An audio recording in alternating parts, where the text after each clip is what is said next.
My name is Mohammad Usama और आज हम पढ़ेंगे साइंस 7th की साइंस। चैप्टर नंबर हमारा है 3 रिप्रोडक्शन इन प्लांट।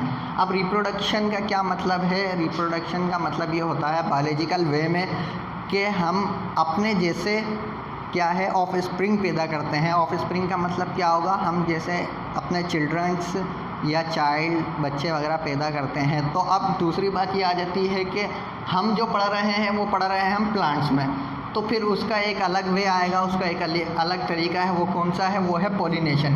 पॉलिनेशन क्या है? Transfer of pollen grain from anther of a flower to stigma of the same और another flower is called pollination. अब पॉलिनेशन एक प्रोसेस है जिसके ज़रिए पॉलिन ग्रेन ट्रांसफ़र होते हैं एक प्लांट से दूसरे प्लांट में, एक प्लांट से दूसरे प्लांट में या एक ही प्लांट में ट्रांसफ़र होंगे। अब पॉलिन ग्रेन क्या है? पॉलिन ग्रेन माइक्रोस्कोपिक स्ट्रक्चर है जो कैरी करते हैं मेल रिप्रोडक्टिव स्ट्रक्चर। तो माइक्रोस्कोपिक का मतलब क्या होगा? जो कि माइक्रोस्कोपिक का मतलब ये होगा जो हम अपनी आँखों से नहीं देख सकते, थ्रू माइक्रोस्कोप ही देखेंगे। ये बहुत छोटे होते हैं इस वजह से। अब पॉलिन ग्रेन तो क्लियर हो गया। उसके बाद क्या है? एंथर। अब एंथर क्या है? Anther part of stamen, part of stamen. अब स्टेमिन क्या है? स्टेमिन है male reproductive structure, male reproductive structure. और पिस्टिल स्टिग्मा जैसे ही होगा तो वो क्या है? Part of pistil. तो और वो क्या है? वो फीमेल का हो जाएगा, फीमेल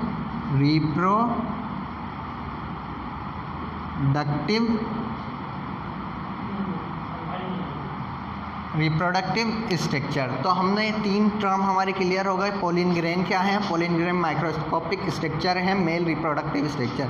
फिर उधर आ जाता है एंथर। एंथर क्या है? Part of stamen. स्टेमिन क्या है? ये भी मेल रिप्रोडक्टिव स्ट्रक्चर होता है। और स्टिग्मा, स्टिग्मा क्या है?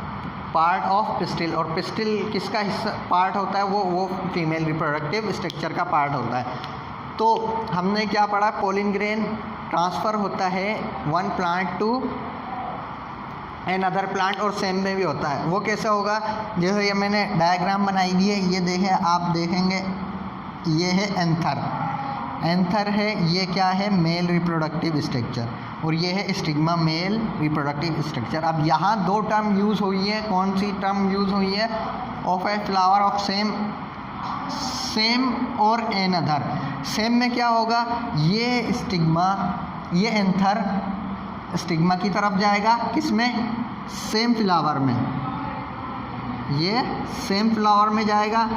और सेम फ्लावर को और आसानी से हम समझेंगे तो उसमें क्या होगा? यहाँ एक ही फ्लावर होगा।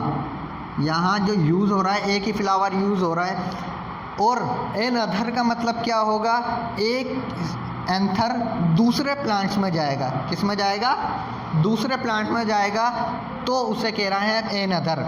तो स्टिग्मा यहाँ से निकलेगा और एक और दूसरे प्लांट्स में चला जाएगा। तो इसका मतलब क्या होगा? यहाँ 2 फ्लावर होंगे, 2 प्लांट यूज़ होंगे, 2 फ्लावर यूज़ होंगे एन अदर में। तो ये हमारी पॉलिनेशन थी। अब पॉलिनेशन के फिर मज़ीद 2 टाइप्स आ जाते हैं। क्या? सेल्फ पॉलिनेशन और क्रॉस पॉलिनेशन। अब सेल्फ पॉलिनेशन और क्रॉस पॉलिनेशन में क्या होगा? वो भी सेम है। सेल्फ पॉलिनेशन में क्या होगा? वहीं सेम फ्लावर होगा और एक फ्लावर यूज़ होगा, वहाँ एक फ्लावर यूज़ होगा। और क्रॉस पॉलिनेशन में क्या होगा? वहाँ 2 फ्लावर होंगे, अलग अलग होंगे। और क्या होगा? वहाँ 2 फ्लावर होगा। तो ये हमारा एक छोटा सा टॉपिक था पॉलिनेशन, जिसको हमने कवर कर लिया।